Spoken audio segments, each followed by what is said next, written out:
Welcome to Intimacy Play, a podcast by Pleasy Play.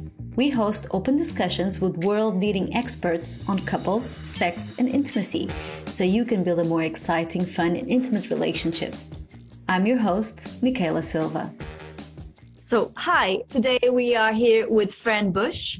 She's an award-winning comedian, writer, and performer. I'm sure a lot of you have actually seen her solo theater performance, Ad Libido. I haven't, and I'm so sad that I'm not in the UK. You have to do an European tour, please. Oh, yes, please. Yes, I'm going to buy the ticket. Trust me. First row. So Fran not only is a comedian and a writer, but you also talk about female sexual dysfunction, and everything that you talk about has to do with yourself and how you deal with this and how you search for satisfying a sex life. Am I correct? Yeah, absolutely. A lot of my experience with sex started it from a place of not really enjoying it and sometimes finding it painful. I think you're told when you're a teenager that sex will be painful the first time, but which I now know it doesn't have to be at all. Like if you're relaxed and you use lubricant, then sex definitely doesn't have to be painful the first time. But I think I was very nervous. I didn't really understand that we had to do anything before penetrative sex.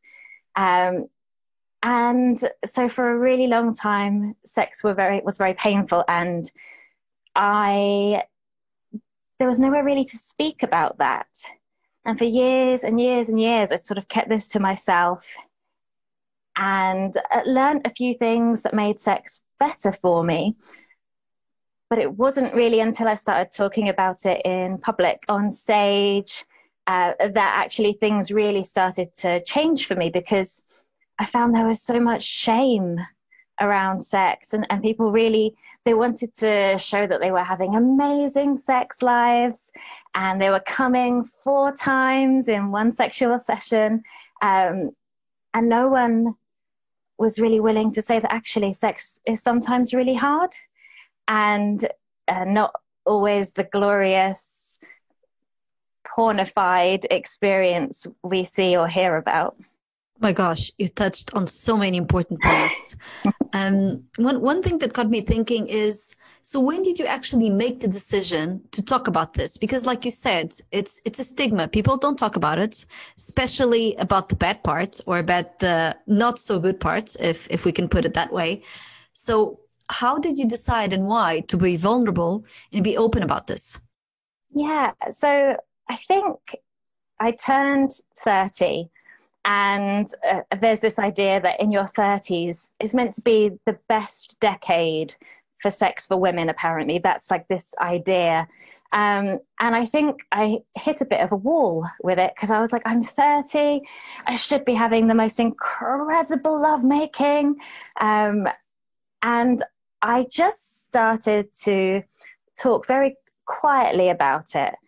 And I think I was expecting people to be like, no, that's not my experience. Please stop talking about sex. You're making me very uncomfortable. But that's not what happened. The more I started speaking about it, the more feedback I was getting, the more people were sitting down and saying, actually, I have this problem, or I thought it was only me, or I had people saying, they were struggling with maintaining an erection, or they were struggling with it taking them too long to come, or it was too quick for them to come. And everyone, I think the thing is that everyone at some point in their life will have something or be with someone that has some kind of sexual difficulty, and we don't talk about that. So the moment I started having those conversations with people, I felt less alone with it, because it was certainly something I had felt really on my own with. And as soon as I was in a room of people who afterwards, when they'd heard my show or listened to my story, they were saying, oh, yeah, no, actually, me too.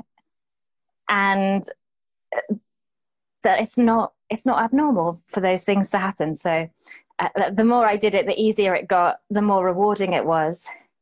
And yeah, that's sort of now become one of the main things I speak about. You even state on your show that approximately 40% of women have some sort of female sexual dysfunction. So it's a huge percentage. People don't talk about it. But why don't they? Do you have an idea why? I think because we're not told about it. The sex we're shown is beautiful, or I guess we see sex that works. It's very rare that we see sex that is maybe either, it might be painful, or people just lose interest in it halfway through. We don't see that side of sex. And so to actually put your hand in the air and say, oh, my experience of this is different, is very frightening. And especially talking about it with a sexual partner, you are making yourself really vulnerable in doing that. It's a really intimate, honest conversation that you're having to have.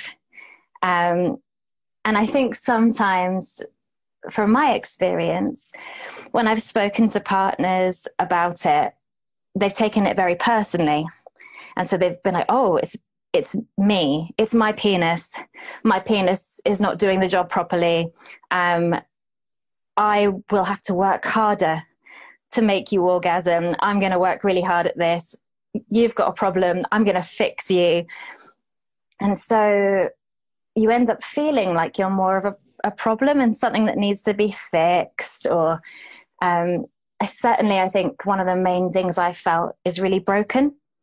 Like my body should work like this, but it doesn't. It works in a slightly different way.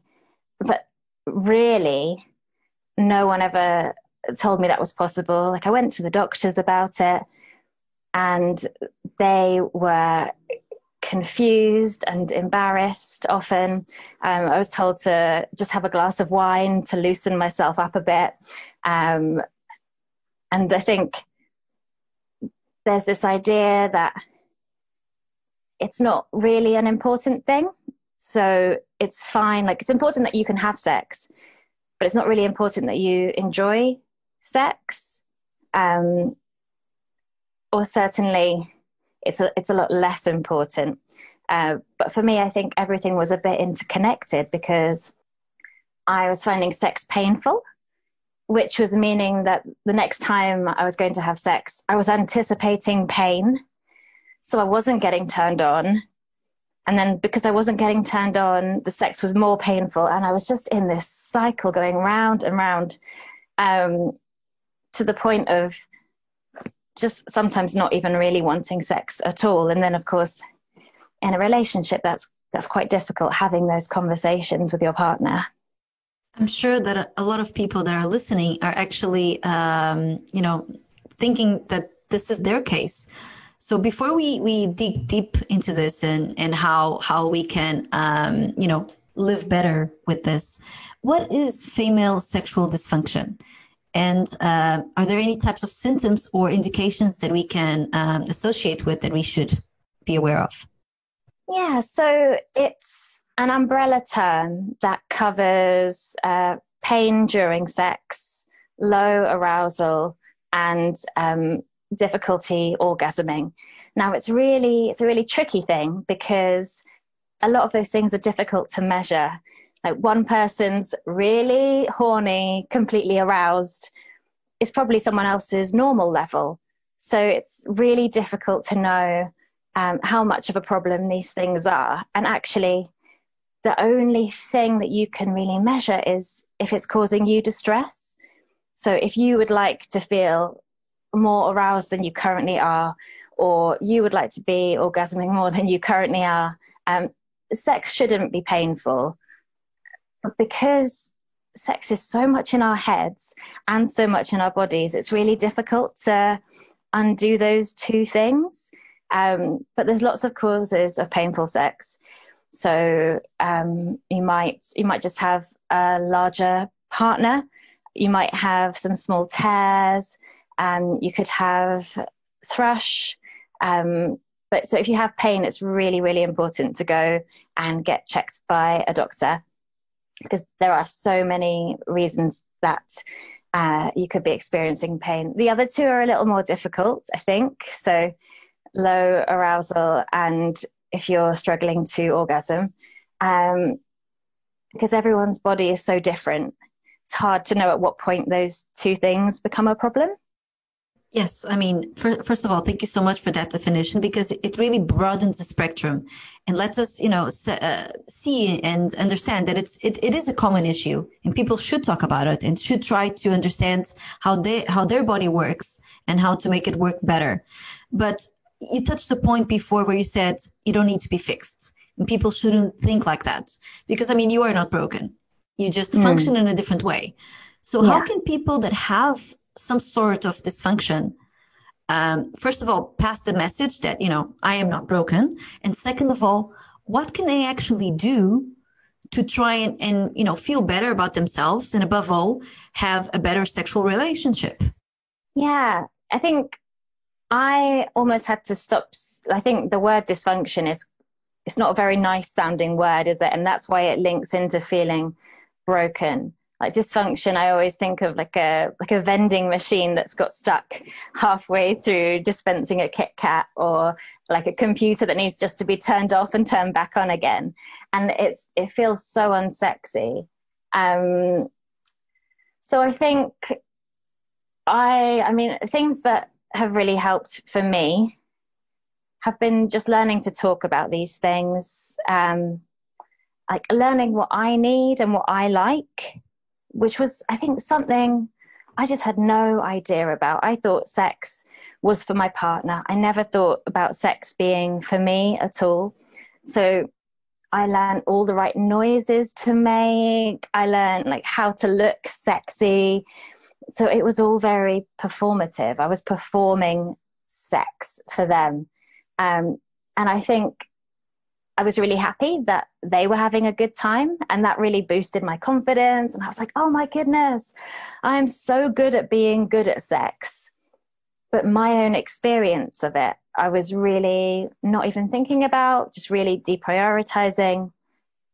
So putting myself back in the center of sex and thinking about what I needed, that was one of the first steps for me. I mean, a really simple thing was just using lube.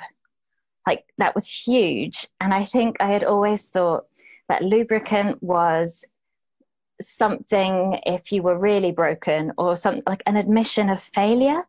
It was really saying, look, my body doesn't produce the thing it needs.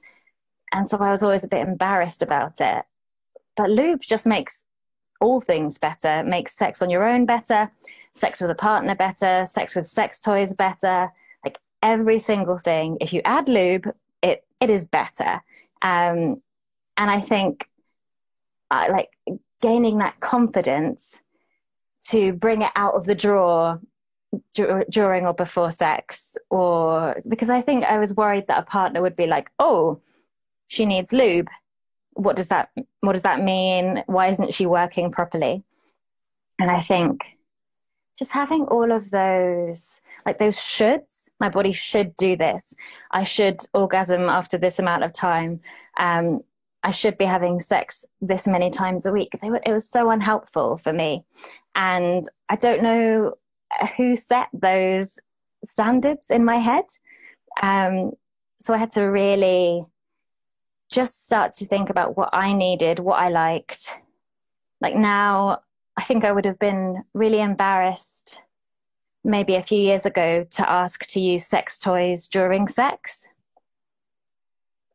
But now I cannot imagine life without them. And I think also, like the main thing is penis and vagina sex, penetrative sex of any kind, just not being the holy grail of sex. I think I thought that if I couldn't orgasm from something inside my vagina, then I was just hugely, hugely broken. But like opening it up and realizing that actually like a massage is really nice. Like using a massage oil is really lovely. My toes are weirdly sensitive at the minute. My ears used to be incredibly sensitive. They've changed a bit, but like, I think that's all part of it. Going, actually, our bodies change all the time. Our bodies change depending what day of the week it is. Mine changes depending where I am in my cycle. So just being like flexible, because I think I was in the past, I was a bit like, this is how I have sex. We do this amount of foreplay, then we move to the penetration, and that is the goalpost. So I think being like, actually, no, that sex doesn't have to look one way. There's no such thing as normal sex, and that's much more fun as well. You've touched on so many points that actually I think are generic for a lot of people. So one of the statements that I want to make is, yes, sex with lubricant, please. It's almost like eating apple pie without cinnamon. Okay, if you don't like cinnamon, that's fine. But I think most of us do. And it's amazing with apple pie. So it's not because it's not good, the apple pie. It's just, it makes it even better. You know, the body doesn't need to produce the amount of fluids that you think are maybe enough. It just needs to be there. You know, you just need to have the right mindset, and please use lube. Yeah. It's one of those things. Please. Thank you so much for, for stating that. Yeah. And also I think our brains don't work. It's not a tap. So it's not like, oh, we see a sexy thing, gush, we're incredibly wet suddenly. Like sometimes I'll be making a sandwich and I'm suddenly really wet and I'm like, oh, I don't think I'm turned on by sandwiches. Peanut butter is not my thing. That's not my kink. But we're not like that. We're not like taps. So sometimes we can be really turned on and not wet at all. And sometimes we're just sitting doing nothing, and suddenly our body is a river. So yeah, like just getting rid of those expectations in our heads, and yeah, lube is your friend. Thank you for helping out with that, because I do believe a lot of women struggle with that. I don't get wet enough. I'm not good enough. So my body's not going to work like it does. And then it goes into that loop that you were saying, that you're not aroused. And then your mind starts being very worried about that. And it just goes round and round, and you don't get things working. Yeah. You also talked about, stating to your partner that you have a sexual dysfunction, or that you have something that you want to talk about. So how do you do that? So how can people, approach the other half, or just somebody they've just met and they want to be more intimate with, that they have something that they want to disclose, or even say, I don't like it this way. I don't like penetrative sex, or this is what I like. I think it's something I always found really difficult, because often it is with someone that you really want to like you, and you're exposing something very personal. Now I feel a lot more confident about it, and I think actually it's a really good litmus test. If someone reacts badly to those things, then actually maybe they're not someone who you want to sleep with. Maybe they're not someone that you want to share your body with. Because it's about respect and consent and communication. And if they're not interested in you having the best possible time, then I don't think it's going to be very good sex. Having said that, it is a really difficult thing to discuss. And sometimes, like, I've definitely been in long-term relationships where I've told them later into the relationship, because it's been hard at first to say those things. But then, of course, the longer you leave it, the bigger the thing it becomes. And suddenly you're telling someone that you've been having sex with regularly, that actually it's been painful for you some of that time, or that you haven't been enjoying it. And I think the way to do it is to make sure that it doesn't feel like a criticism. It doesn't feel like you're saying sex is bad. I think it's often about framing it as, how would you feel if we tried it like this? Just opening it out. And then actually, because that just makes a space for everyone. And often I find that as soon as I'm saying, look, is it okay? How would you feel about if we try this thing and maybe we use this sex toy? I often find my partner then will be like, oh, this is something I've wanted to try. How do you feel about this? Once you open the door to having really honest, communicative talks, I think sex can only get better. And yeah, I think it's just a really healthy practice. It is difficult, I think, having sex outside of a relationship sometimes. But it's still really good to practice those things, saying, sometimes I can find sex painful, but I'll find it less painful if we do this. These are the things that I really enjoy doing. It's like just giving yourself the best chance of having a nice time. You use a lot of comedy. So, I mean, you are a comedian, obviously. If I tried it, it wouldn't go well. But and you also share a lot of your inputs, a lot of things that happen to you in the theater performance Ad Libido. So this is in this act, anybody that goes and watches the show, can we get more tips on how to, get things across, how to try new things, and how to talk to your partner in a different way? Yeah, absolutely. So my show that I do follows my journey, basically. And I think it follows a lot of people's journey. So it's showing me, I talk about going to the doctors. I talk about some of the different relationships that I've had. And overall, like I talk about how, there isn't like a quick fix, and there isn't something you can just snap your fingers and it makes everything better. But the more we talk about these things, the better things are going to be. Because when I was a teenager and I was becoming sexually active in my late teens, there was just no one talking about this, and access to the internet was really limited. So other than Googling it on my parents' home computer, I just didn't know who to turn to. So I think it's for people that come to see my shows and engage with my work, it's just a feeling that actually you're not on your own. This is happening in bedrooms, behind closed doors, everywhere. It's very, very rare that someone's sex life will be completely perfect or always work every single time.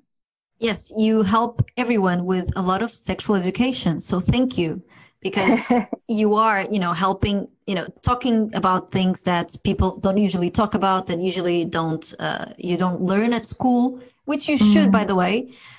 If anybody's listening and they have a voice on this, please let's put sex eds in schools all over the world. People need to know more about sex education, not just about using a condom to not get pregnant, although that's very important.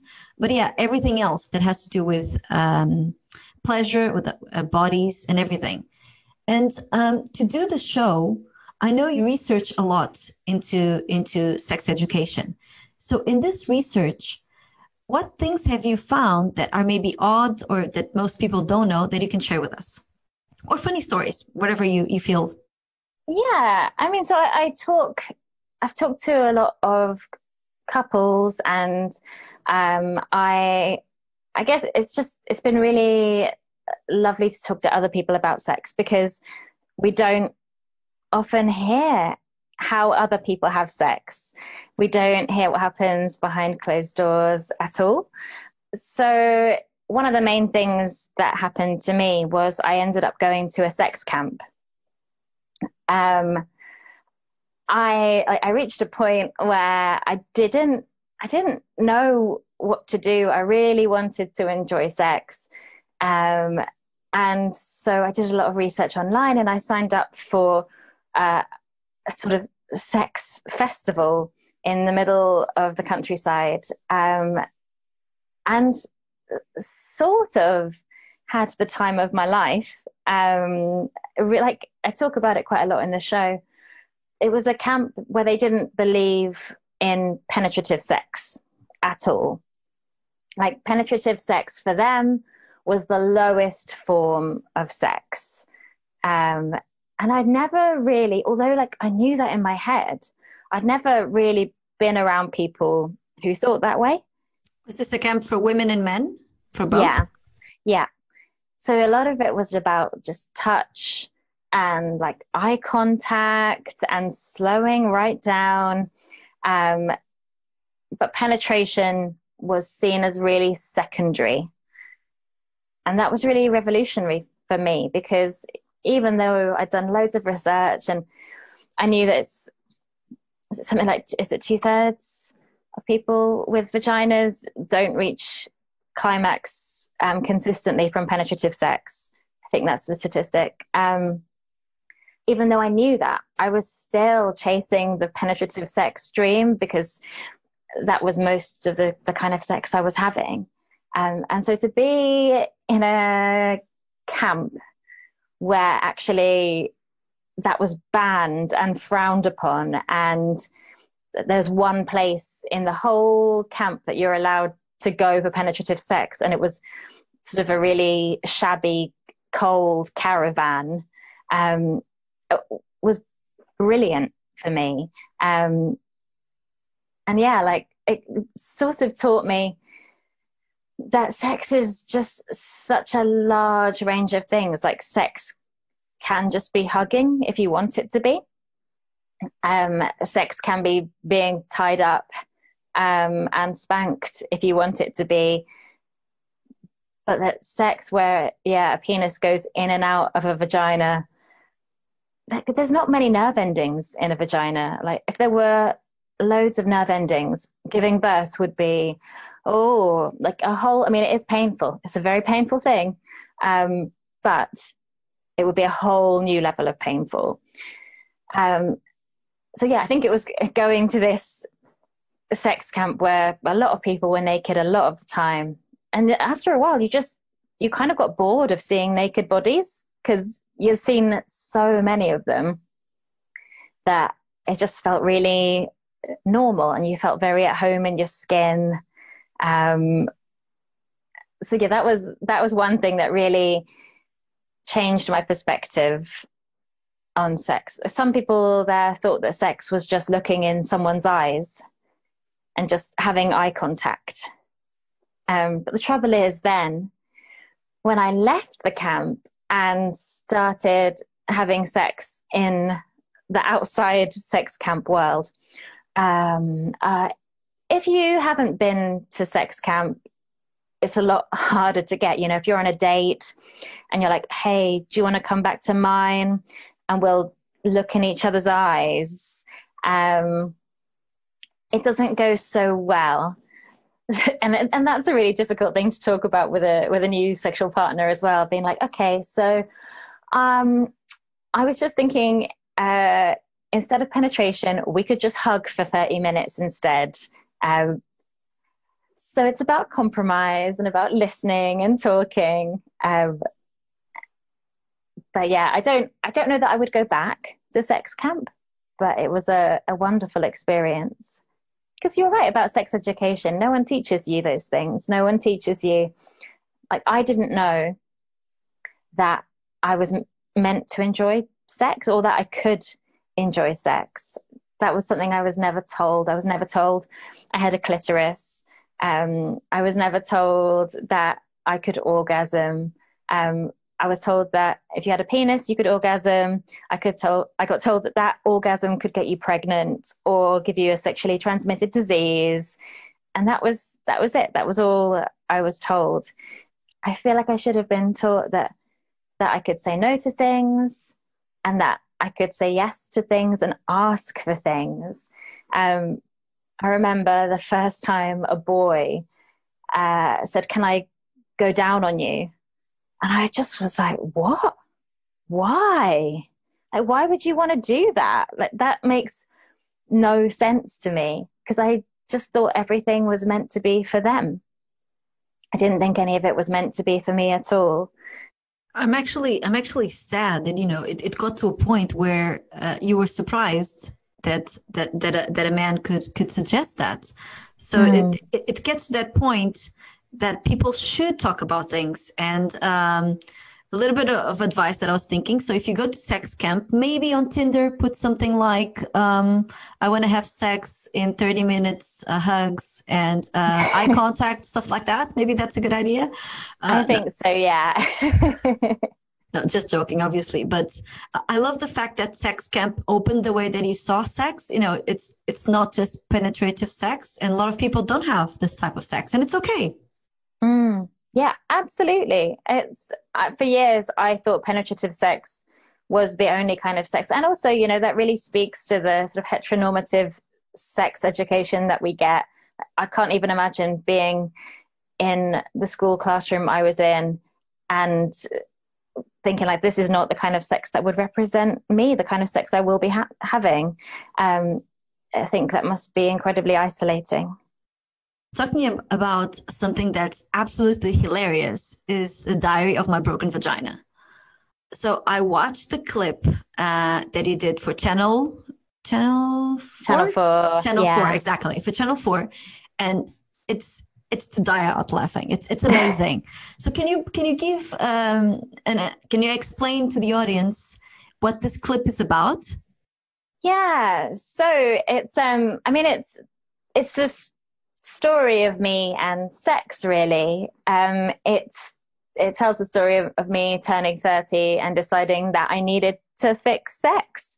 But also, when I was a teenager, I kept loads of diaries. I have so many diaries, and I thankfully, although also probably quite embarrassingly, really, really documented trying to lose my virginity.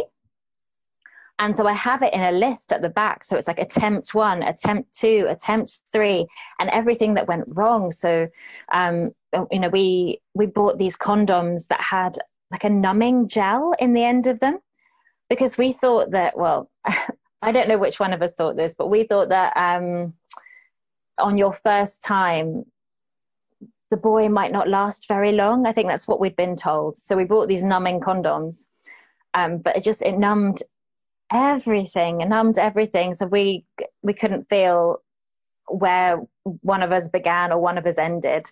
But I've got this quite incredible list of all the times I tried to lose my virginity and everything that went wrong. So yeah, the pilot is the beginning of that story. The 30-year-old Fran and 16-year-old Fran, and the lengths I went to try and improve my sex life. And I think, I've learned so much stuff on the way, but the biggest thing really is going that actually definitely I am not broken. I'm not. And trying to have sex in a certain way or the way that society says that I should have sex is the most damaging way of all. And also, lots of things about like accepting our bodies and feeling comfortable in our bodies. Like I think I used to always want to have sex with the light out because I'd be like, oh, they can't see my vulva, because I'd been told at school that vulvas were ugly or they smelt, or that we shouldn't have any hair there, or that we definitely should have hair there. And so whatever I did, I felt like I was doing the wrong thing. So yeah, I'm hoping that we'll be able to make some more of the Channel 4 series. But yeah, Please. it's I think there's definitely a way of telling my story that is sad and painful, and it's me in a doctor's office and everyone is angry and no one ever falls off the bed or gets stuck trying to take off their own bra. But the truth is that sex is really funny, and you have to laugh at these things, I think, because it's in laughing at things that we feel more able to talk about them, and that takes away a lot of the stigma and shame that's around these things.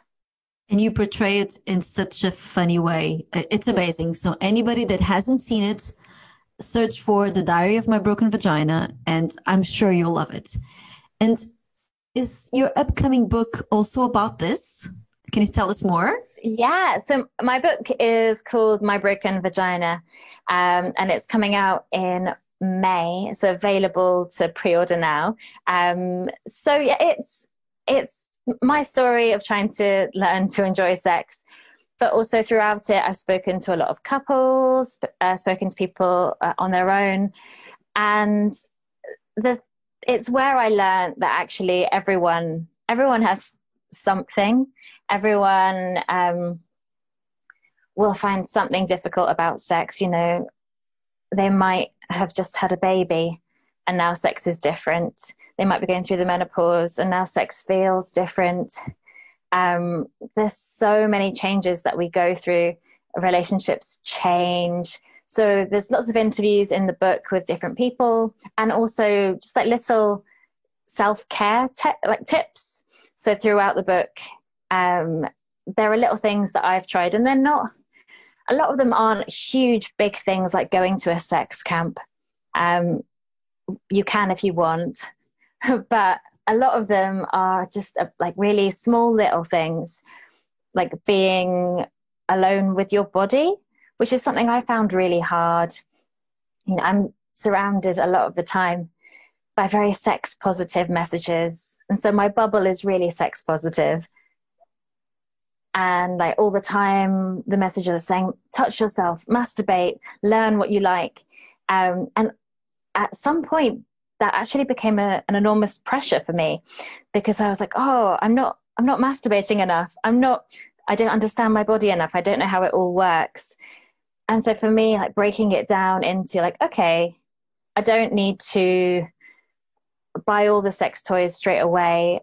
I can start just by touching myself and taking it really slowly and taking away the goal. So taking away the pressure to have an orgasm, because I think the pressure of going, you've got to come, made it not a very enjoyable experience always. And I think scientifically makes it a lot less likely that you will orgasm as well. I think I I have quite a high level of anxiety as a human being, and anxiety and stress are definitely things that can get in the way of having the sex life that you want to have. So a lot of the things in the book are about just slowing down, breathing, massage, connecting, like accepting your body, because that's been massive for me. I think, yeah, my brain is always so busy. So I will be having sex with my partner, but I'm also thinking about whether or not I've left the gas on, and what about climate change, and is the front door open, and you know, oh, those are these books that I want to read, and oh, I left that thing in my shopping basket online, and I should go back and get that. So about just like learning to clear my brain has been massive. So a tip to everyone. First of all, if you want to go into this hilarious adventure of Fran, you can pre-order the book now. And next time you engage in a sexual relationship, please don't think about climate change. It won't help you because it will definitely disconnect you from your own body and your own feelings. Yeah, but I get it. I get what you're saying. So just to wrap up for everybody, can you give us any tips on how you keep your relationship when you are in a relationship? How do you keep that relationship open, exciting, intimate? And above all, how do you make sure that all of this happens without all of that pressure and without feeling that you are broken? I think just to keep talking about it, and to keep an open mind, and you know, because I think our tastes change so much. We presume that we like a certain thing, or we won't like a certain thing. And so for me, there's been a really nice openness that's come into my relationship, where I'm going, okay, I'm not sure if I have ever wanted to do this thing before, but maybe we could explore it like this? Or how would you enjoy this? And I think, I mean, for me, it sounds so basic, but communication is just at the heart of everything for me. And talking about how sex was, what worked, what didn't, not in a way that feels like an appraisal at work, not in a sort of, so on a scale of 1 to 5, how would you rate the sex? Not like that. In a way that feels like, okay, I really liked it when you did this. Let's do more of that. So that next time there can be more of that. But yeah, I think I already mentioned, but like sex toys, not something I have used loads in the past, but now cannot imagine. I think it's the same with the lube, actually, because I thought using a sex toy in bed feels like a crutch, or feels like I can't quite get, your penis can't get me there on its own. I need this other thing. And I think I felt like it would be an insult to the holy penis that I needed something else. And because I think that was the kind of sex I'd always had. But now I'm like, oh no, it makes it better. Having a sex toy makes it better. And they get more aroused because I'm more aroused. Everyone's having better sex. It's win-win, I think. Everyone has a function, so the holy penis, please don't be insulted. You've got your function. The sex toy has its function. And yes, I understand. We've got a lot of clients saying that before they've tried Pleasy Play, they had never tried a sex toy, a lot of them. And it really changed their relationship in the way that they saw sex. Where can people follow you and know more about you and laugh about everything that you say? Sure. So I'm on Instagram at Fran Bush. My Bush has an E on the end of it. There is a Fran Bush who doesn't have an E on the end of her bush. And she gets a lot of weird things that I think are maybe meant for me. So yeah, Fran Bush, Bush with an E on the end, Bushe. And I'm the same on Twitter. And my book is available currently on Waterstones and Amazon, but will be available in lots of lovely independent bookshops too. So that's in May. Perfect. And you'll keep us updated with new tour dates for next year very soon, hopefully. Yes. So at the minute we should be touring in May, but we will see how the next few months go. But hopefully we should be bringing the show around the UK in May. I'll be booking a trip to the UK just to see the show. I'm not kidding. I'm going to love it. I'll get you a front row ticket.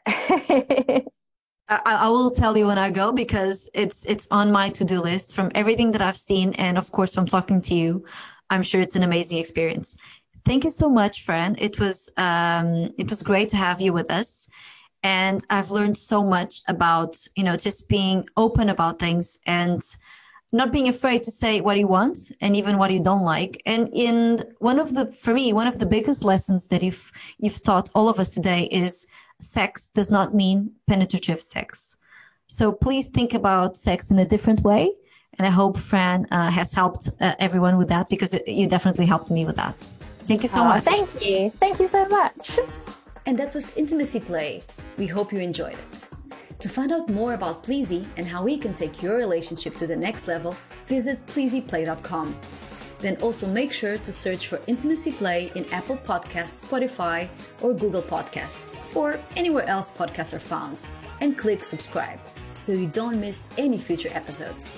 On behalf of the team here at Pleasy, thank you for listening.